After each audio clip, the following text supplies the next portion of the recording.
Okay, hi everyone. Hi everyone. So this is question 2. Let's have a look at it first.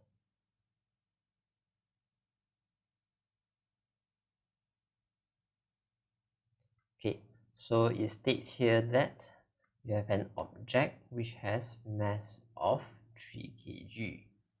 Okay, as you know, this will represent your mass. Then this mass is executing linear simple harmonic motion on a smooth horizontal surface.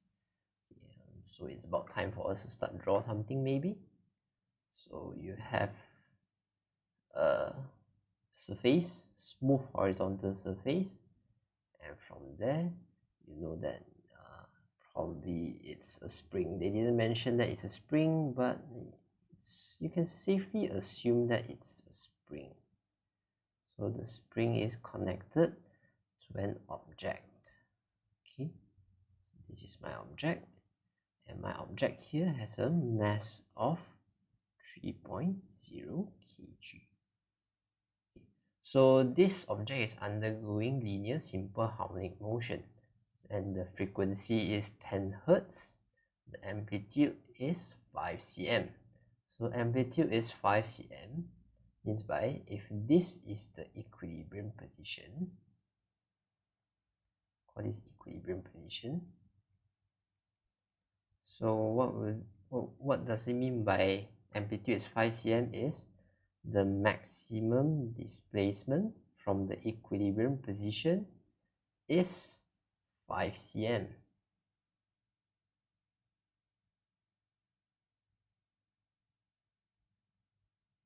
A equals to 5.0 cm.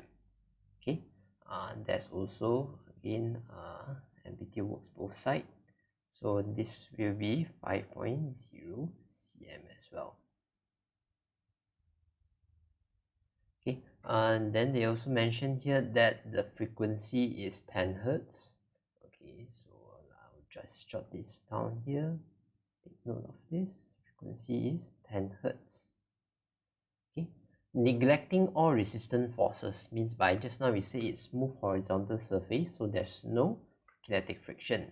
Now we say we neglect all resistance forces means by there's no air resistance. So the only force acting on the object will be the restoring force.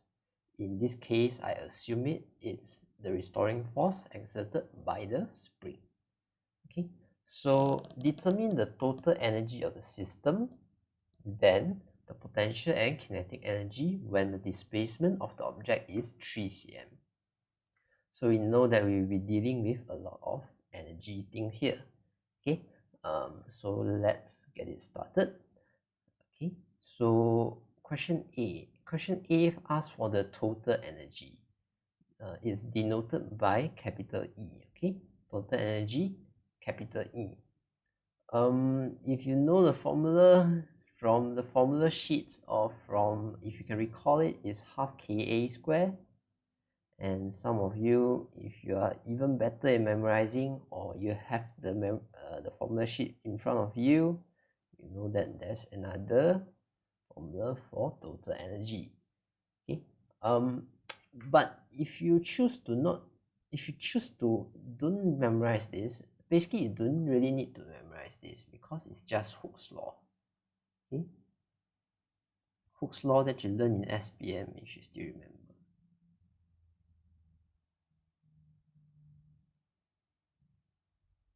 Okay, I think you still can recall this probably. And as you see, the shape is very similar to this formula we have right here.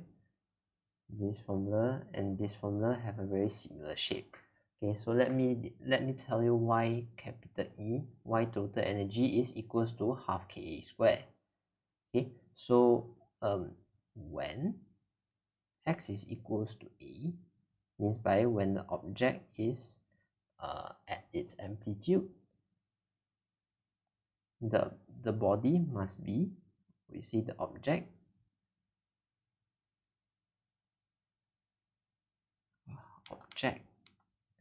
the object will U-turn.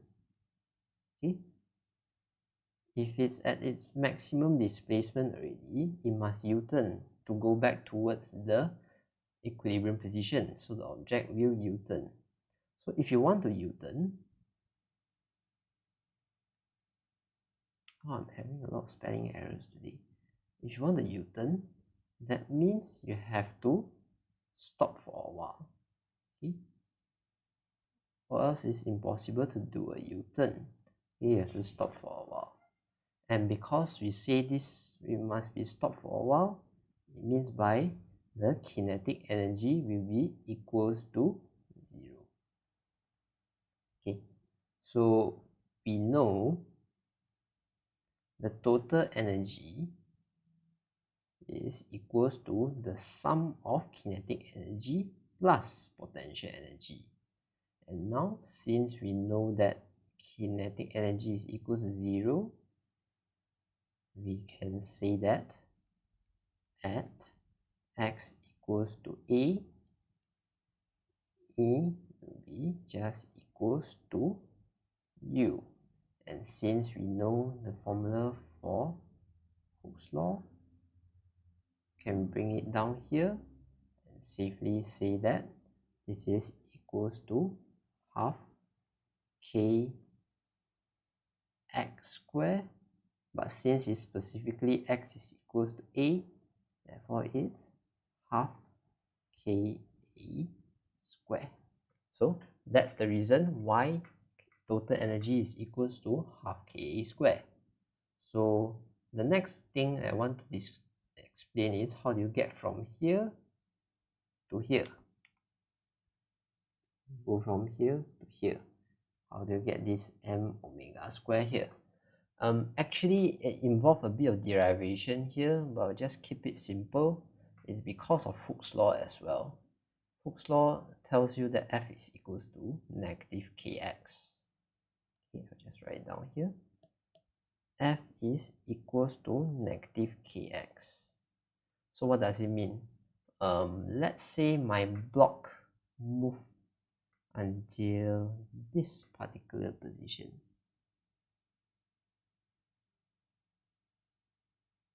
If my block move until this particular position, the displacement of this block will be this much. Okay, so we denote it by x. At the same time, if you draw the free body diagram of this block, the block will feel a restoring force due to the spring itself, and the restoring force must be pulling it back towards the equilibrium position. So the restoring force by the spring will be in the opposite direction of x. Okay, to be clear, F and the displacement, which is x, are in opposite direction. Okay, so because they are in opposite direction, what does it mean is you must have a negative sign. Therefore, F is equals to negative kx. Okay, this is how you get the negative sign. The negative sign is because it's in opposite direction. Okay, so we know that F is equals to negative kx, and since we know that this restoring force is the net force, okay, it's the net force in the direction of acceleration, you can say this F is also equals to ma. So we can do a bit of comparing, and we know that negative kx is equals to ma. And now if we shift things around, want to express things in terms of a, so it will be negative kmx. A will be equals to negative km times x. Okay, we know from earlier there's a very important formula, or we call it the definition for SHM. If you want to call something as an SHM, A must be in the opposite direction as with x, and it must be denoted by this equation here. I think this equation is very important. That's why it deserves a box probably. Okay, this equation is the definition of SHM. So since we know this, we can compare it with A equals to negative Km times X. Comparing this thing, we can see that omega square will be equals to K over M.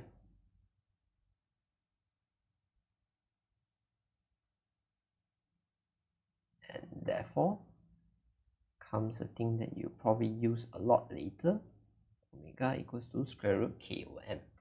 Okay, so why I want to show this is because this is how you can get from